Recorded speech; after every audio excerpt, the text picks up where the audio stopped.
All right, it is the morning of August 5th, and we had set up to eat, but a storm looked like it was going to come in, and it didn't. It just kind of blew right over us. So now I'm going to start working on the Jeep. We were thinking last night of different things that we can use. Couldn't really come up with anything, but then when I was up looking in my parts box up there, I realized I never put the kick panel back on underneath where the blower motor is on the passenger side inside. So I'm going to cut that down, and I'm going to stick a piece down in there, and that's going to basically stop any of the direct dust that comes from the front into here, and then that way it'll pull fresh air from up and over, kind of like how Manny's is set up on his Jeep. So that should help. And then what I'm also going to do, because I think that's a problem and I forgot to plug those holes, I just used magnets, so I'll just stick magnets over those holes, and that way no dust is coming up through there either. And then I'm going to go ahead and put my new filter in, hoping for the best that that won't clog up immediately. So I'm going to do that, and then I've also got a lot of dust inside, more than I've ever had, but I've never driven behind somebody with so much dust all day. So now I'm thinking that when I did the cowl, maybe the seal is broken of the mask of the RTV that I put around it. So when I'm done with this, if I have time and he still wants to edit video, I'm going to go ahead and take that off. It's nothing more than a screwdriver to get that off, and just pop the windshield wipers off and at least take a look. And if there's any holes, I'm just going to stick duct tape over it. I don't know if that's going to be the problem though. I was thinking about how much dust I was driving through yesterday, and I think that was just my major issue. We were really hoping for 5-10 minutes of rain just to knock this dust down, because this stuff is super nasty out this way. So we are pretty much already ready to go, because we really thought we were going to get rained on. But yeah, so I'll just finish this and then we'll be on our way afterwards. All right, so I don't know how well you can see that in there, but I've got piece of plastic in the bottom and then one running up top here that has no tension on the radiator. It's just holding the piece of plastic back, and the same thing with the zip tie around that area there. So I don't think, because it's just laying loose in there, it's not going to create any issues, I don't think, regarding tension to what it's tied to. And then I also put down here magnets over the holes that were probably sucking up air as well. So now most of the air should come from up top.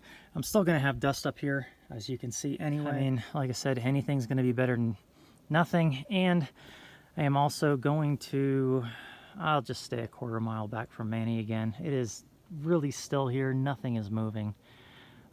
So the dust is just going to be ridiculous. I'll just have to keep my distance. And I guess this is a good test that this actually worked, because that's not a crack. That's just how it's sitting. But yeah, my RTV job held up. There's the screw that I put in through the back of this just to hold it in place and hold it up tight, but no cracking or anything. So none of the dust is getting in there. It's just all getting through here. It's traveling down here. Right under here sits your cabin air intake, and all that dust is just getting through there. So it isn't anything that I did. It's just the design of the Cherokee and no cabin air filter. You can see it's pretty dusty in there. It's actually not as dusty as I thought, but if you look way back there, I don't know if you can see that. There's a lot of dust sitting in there. All right, we are back on the road. We haven't reached our route yet. We're still in the national forest where we camped, and I'm not sure if you can see it on camera very well, but there is still a cloud of dust, and I've let him go pretty far ahead. I would say at this point he's at least a quarter mile. It's just part of the adventure, I guess. I didn't experience anything like this last year because I didn't follow anybody, and after following him for hundreds and hundreds of miles on roads like this where it's dusty, I guess it's just taking its toll on everything. So it's just something I'm going to have to live with for the next couple of weeks. And like I said, it's part of the adventure. It's not always good, but a lot of it is, so it's still worthwhile.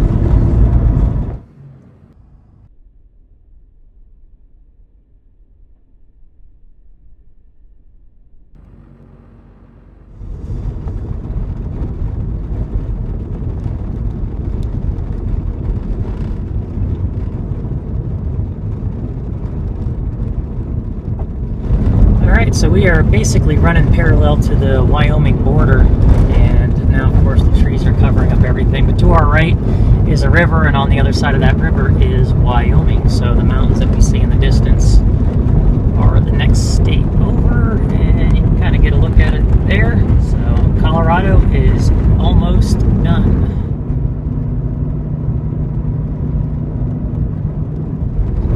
Alright, so we are actually in Wyoming, but now looking at the map and talking to Manny, we actually crossed back and forth into Wyoming and Colorado like 3 times. So just kind of ride the border for the next few miles.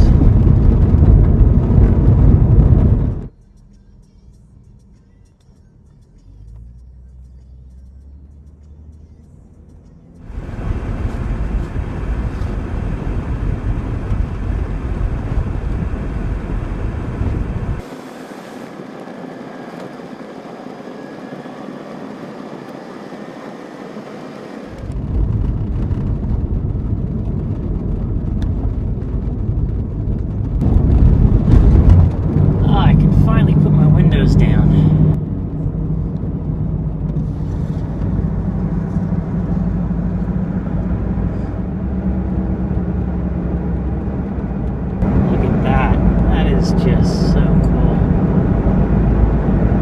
This sight.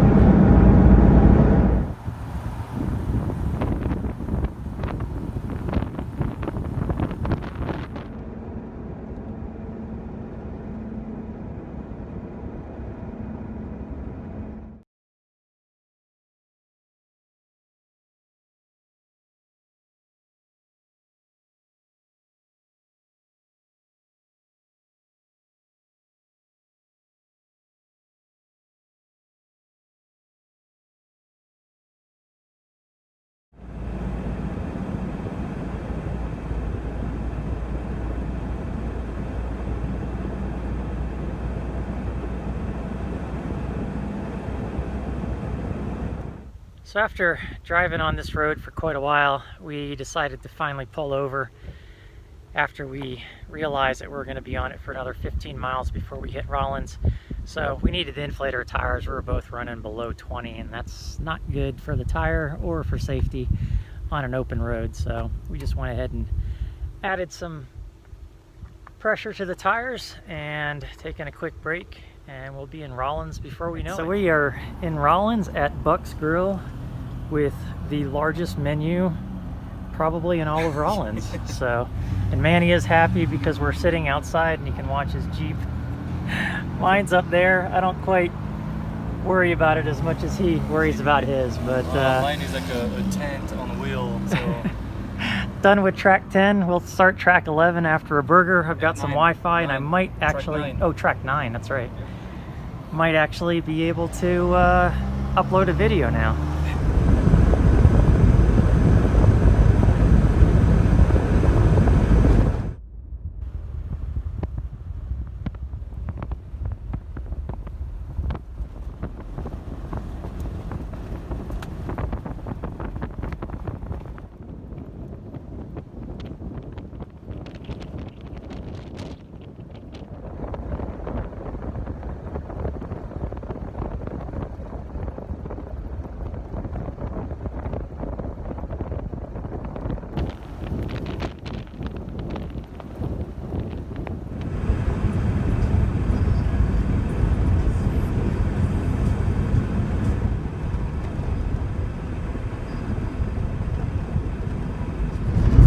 We are Country Road 497 at about 6,600 feet, and we have an idea of where we want to go. We found a spot on iOverlander that we've got the coordinates to. We're going to try to get to.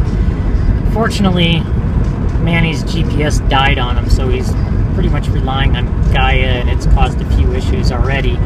He doesn't want to use my GPS because his was preloaded with a whole bunch of stuff that he would need, and I don't have that on mine. So we're just kind of winging it. We're going to end up going through a lot of BLM land and areas that maybe we could just pull over if we get desperate, but there's supposed to be a couple of good spots. I don't know, about another 20-30 miles up here. So we'll just stay en route until he figures out we need to get off, and then we'll just try to crisscross our way up to the GPS coordinates and stay where it's shaded. Because if we end up staying along the route, I think it's going to be a lot like this, and he really does want to find some shade. So we'll just keep going through. We are the only vehicles out here on this. I have not seen anybody else since we started about half an hour to 45 minutes ago, and I don't expect to really see anybody. Really pretty in the distance with the mountains and the high desert around us. It's really cool. So always loved Wyoming. This is no different.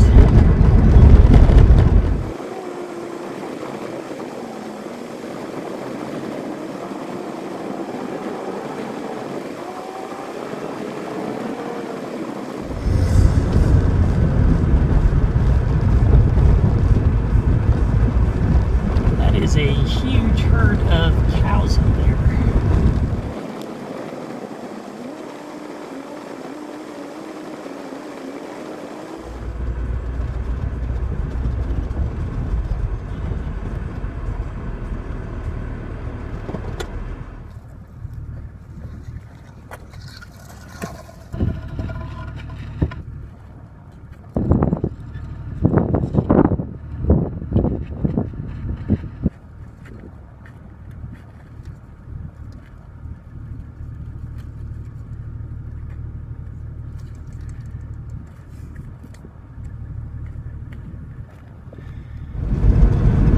Back there where we stopped at the gate, I let Manny go ahead, and I decided to air down to like 2022, and wow, what a difference.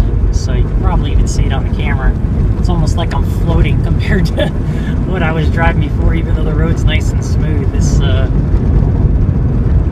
10 pounds has made a huge difference in the quality of the road. Of course, it's a bit more smushy around the curves, but man, what a nice ride now.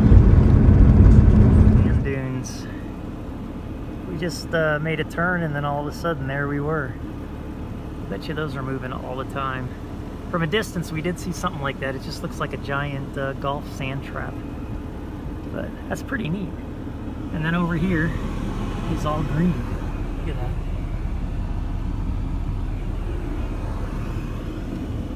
Pretty cool stuff.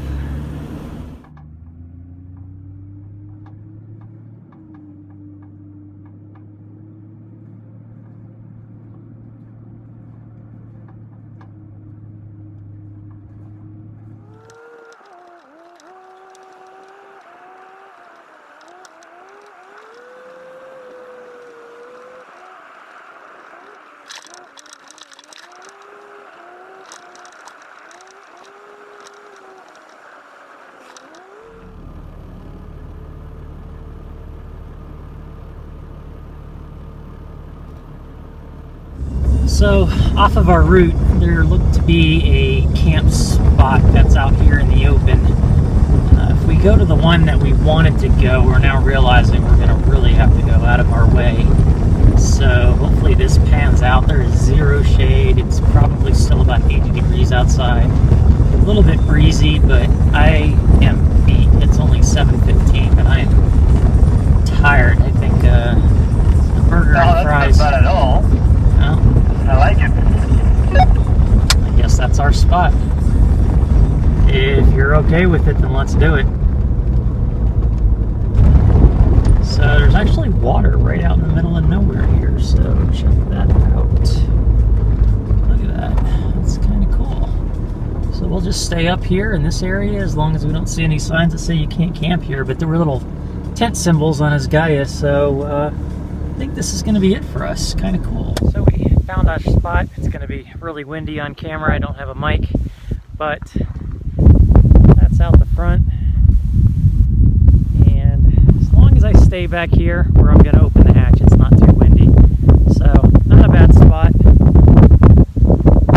I'll take it.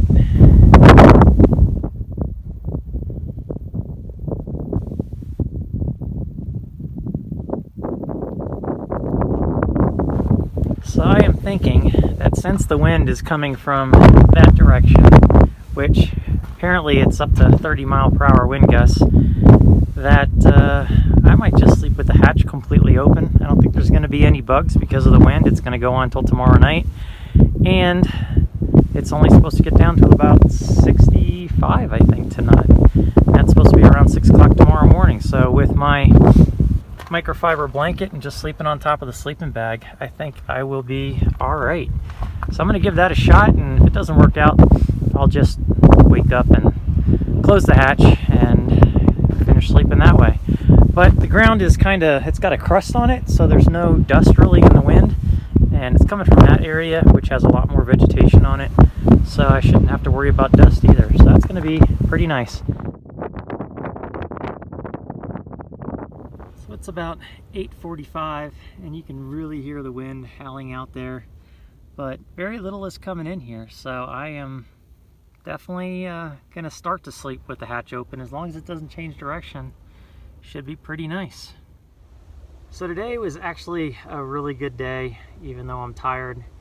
We covered quite a bit of ground and I didn't have any issues. So the air filter and the redirection of the airflow and staying back for Manny a little bit definitely helped with the dust inside, but at the same time, doing those fixes cooled down the engine a lot, and it's really impressive about how cool the engine ran most of the day. For now, I'm going to enjoy the moment and look forward to tomorrow. So it is really cool though that I have the wind out there and pushing the Jeep around, so hopefully this will kind of rock me to sleep. I've been sleeping like garbage the last couple of days, and I don't know why. I love my bed in here, so we'll see how it goes. But for now, that's it. I'm going to edit a video, try to upload one while I'm sleeping the night, because I do have a little bit of service, and talk to you in the morning.